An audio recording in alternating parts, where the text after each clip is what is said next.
د الله تعالی په نظام کې یو راز دی چې انسان په هم په دې دنیا کې او هم په هغې دنیا کې بریالی کېدی شي، فلاح او سعادت ترلاسه کولی شي. دا راز توبه ده. د قرآن کریم په دې آیات کې دلیل دی: وتوبوا الى الله جميعا ايها المؤمنون لعلكم تفلحون. الله تعالی ته توبه وکړئ تاسې ټول ای مؤمنانو، د دې لپاره چې تاسې بریالي شئ، فلاح ترلاسه کړئ. د رسول الله صلی الله علیه وسلم حدیث مبارک دی چې التائب من الذنب کمن لا ذنب له. له ګناه نه توبه ویستونکی داسې دی لکه هیڅ شی ګناه نه یې کړي. خو هغوی چې توبه نه وباسي، ګناه کوي خو توبه نه وباسي او په خپلې ګناه باندې مغروره، دوی ظالمان دي. ومن لم یتب فاولئک هم الظالمون. څوک چې توبه نه کوي هغه ظالمان دي. ښه مثال یې د آدم علیه السلام او د ابلیس داستان دی. دواړو تېروتنه وکړه، خو یو پیغمبر شو او بل د الله تعالی دښمن او ظالم. ځکه آدم علیه السلام توبه وویستله او ابلیس په خپلې ګناه باندې تکبر وکړ. آدم علیه السلام عاجزي وکړه، زاري وکړه او الله تعالی ته یې توبه وویستله، خو ابلیس برعکس کبر وکړ او د الله تعالی له دره وشړل شو او تر قیامته به رټل شوی. په یوه حدیث مبارک کې راځي چې الله تعالی د انسان په دوه ولو کې ملایکې مقرر کړي: کراما کاتبین یعلمون ما تفعلون. دغه دوه ملایکې د انسان ټول کړه وړه لیکي. ښي لاس کې د نیکیو لیکونکې ملایکه ده او په چپ لاس کې بیا د بدیو. له حدیث مبارک ښکاري چې د چپ لاس ملایکه د ښي لاس ملایکې تر امر لاندې ده.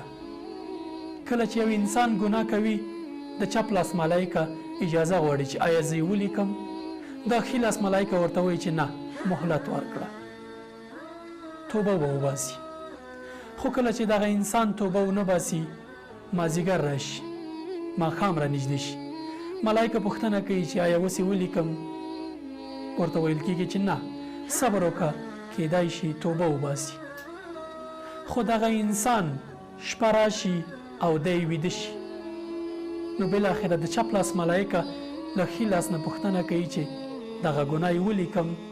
د حدیث مبارک په مفهوم کې راځي چې کله دغه انسان د شپې ویده شي او توبه ونه باسي، الله تعالی ورته وایي چې ای زما نازوانه بنده،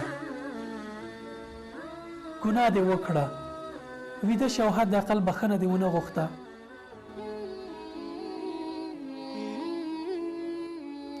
الله تعالی په دومره لوی شان او شوکت ستا بخښنې ته په تمه یي او ته نازوانه انسان یوازې یو ځل نه وایي چې یا الله ما ته بخښنه وکړه، شیطان مې پښه وښویوله او ګناه رانه وشوه. یوازې د زړه په پښیماني باندې هم الله تعالی ته بخي. دومره مه بې پروا کېږه، ځکه ستا بریا، ستا فلاح او ستا سعادت په توبه کې نغښتی دی. کله چې ته توبه وباسې،